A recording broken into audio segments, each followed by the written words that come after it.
लक्ष्मण जी कहते हैं, पिताजी इस जीवन को ज्यादा लंबा ना समझे, जीवन पर ज्यादा भरोसा नहीं करे। क्यों? क्योंकि इन श्वासों का भरोसा नहीं है कब रुक जाए।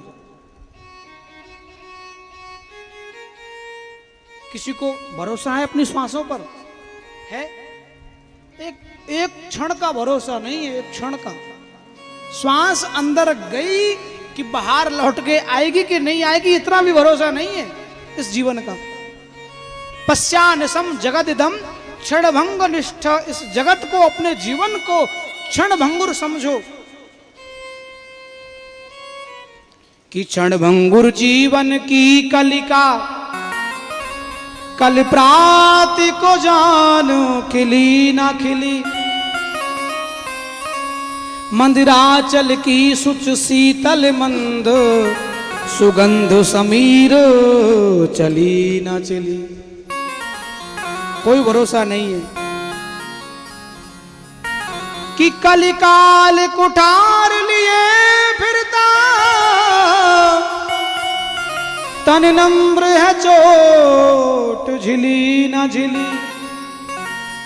काल सदैव हमारे पीछे कुठार लेकर के घूमता रहता है और शरीर बहुत कोमल है, नाजुक है। काल के उस वार को, प्रहार को सहन नहीं कर पाएगा। तन नम्र है चोट झिली ना झिली, इसलिए प्रयास करो रट ले हरि नाम अरी रसना, फिर अंत समय पे हिली।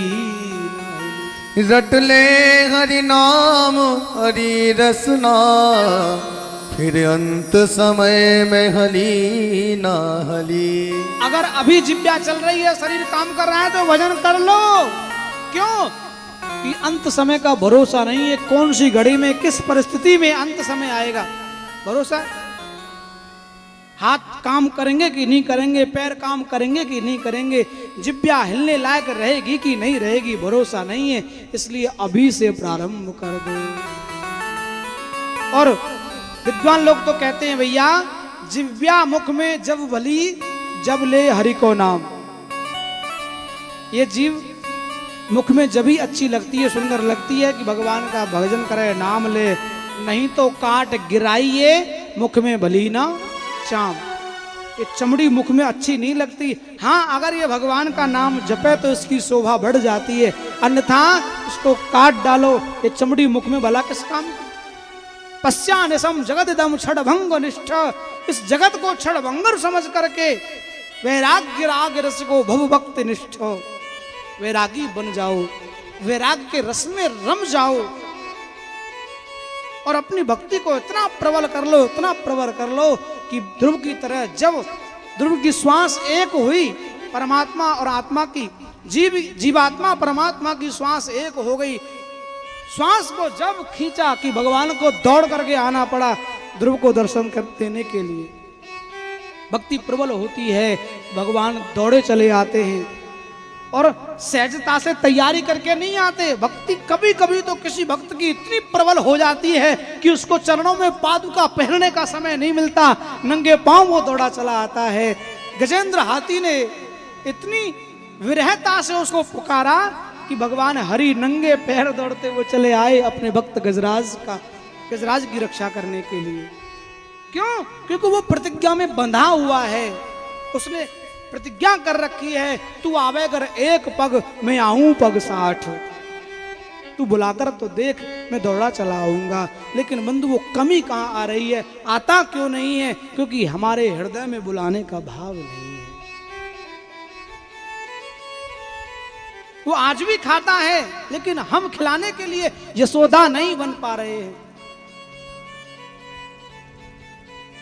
हम खिलाने के लिए विदुरानी नहीं बन पा रहे हैं। उसको केले की 56 भोगों की आवश्यकता नहीं है। तुम भाव से छिलका भी खिलाओ तो वो खा लेता है, लेकिन हृदय खिलाने लायक होना चाहिए। सच तो ये है कि तूने बुलाया नहीं, और वो कहता है बिन बुलाए कभी मैं तो आया नहीं। बिन बुलाए तो मैं तो कभी भी आया नहीं। भाव से तूने मुझको खिलाया तो विदुरानी के छिलके तक खा गया कि भाव से तूने मुझको खिलाया नहीं। मैं तो विदुरानी के छिलके तक खा गया। उसने भाव से छिलके रख दिए मेरे सामने। विदुरानी के घर जब गोविंद गए, भाव में इतनी विवल हो गई, इतनी विवल हो गई, इतनी प्रसन्नता हुई गोविंद के घर में पधारने से, बावरी हो गई विदुरानी। और कहा गोविंद ने, मैया भूख लगी है, खाने को मिलेगा। केले रखे थे, लेकर के बैठ गई। गोविंद का मुख देखती जा रही है, देखती जा रही है, हाथों से छील करके केले देती जा रही है। और भाव में इतनी बावरी हो गई, केला का गिरी नीचे और छिलका हाथ में लेकर के गोविंद को दे दिया। और गोविंद ने भी देखा नहीं विदुरानी क्या दे रही है, बस गोविंद विदुरानी की तरफ देखते जा रहे हैं। विदुरानी गोविंद को देखती जा रही है, दोनों के आंखों से अश्रु बह रहा है। वो छिलके देती जा रही है, वो छिलके पाता जा रहा है। जो प्रेम गली में आए नहीं,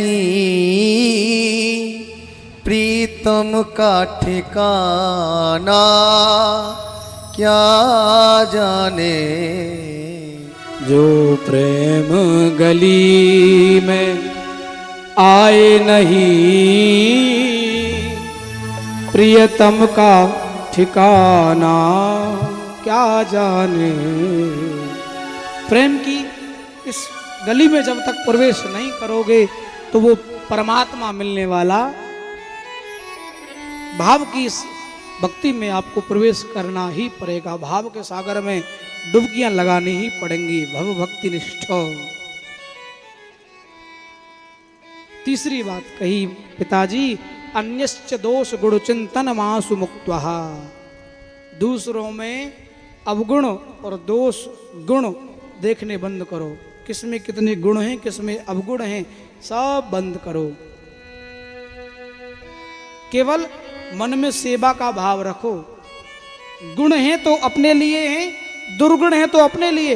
अन्यश्च दोष गुण चिंतन मासु मुक्त्वा। इस रोग से दूर हो जाओ। ये बहुत भयंकर रोग है कि जो दूसरे की अच्छाई बुराई देखने लग जाए,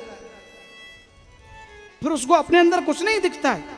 और जब तक अपने अंदर नहीं दिखोगे, तुम दूसरे की बुराइयां निकाल निकाल करके उसको बताते रहोगे तो वो उनको सुधारता रहेगा, वो बन जाएगा। और तुम्हारे अंदर की बुराइयां बढ़ती चली जाएंगी, तुम उनको सुधार ही नहीं पाओगे। इसलिए अपने आप को, खुद को देखो। और सेवा कथा रस महो नितराम पिबत्व। पिताजी, भगवान की कथा का जो रस है, इस रस को सदैव पीते रहो, सदैव पीते रहो। क्योंकि ये वो रस है कि जिस रस को पीने के बाद कुछ पीने की इच्छा ही नहीं रहती है। सारी इच्छाओं को, कामनाओं को समाप्त कर देने वाला ये रस है। एक बार कर्ण रंध्रों में अगर ये गलती से पड़ जाए तो फिर इसकी प्यास बढ़ने लग जाती है। ये रस जिह्वा से, मुख से नहीं पिया जाता है। इस रस को कानों से पिया जाता है। और कानों से जब एक बार अगर गलती से पी लिया, इसकी प्यास फिर बढ़ने लग जाती है। और जिसके जीवन में कथा रूपी रस को पीने की प्यास बढ़ने लग जाए कि समझो परमात्मा उससे दूर नहीं है, अब भगवान उससे दूर नहीं है। इसलिए सेवा कथा रसमहो नितराम भवत्व। छोड़ो ना ये झंझट। आप किस झंझट में पड़े हो पिताजी? क्या ज्ञान का सुंदर उपदेश दिया, आंखें खुली की खुली रह गई। जिसको अपना समझा है, इस पुत्र को मैं अपना समझता था, अपनों ने मुझे वो दर्द दिया है। और देखो तो इस गौ पुत्र को, जिसको मैं भेद करता आया, ये तो गौ का पुत्र है, मेरा तो धुंधकारी है, और मेरे ने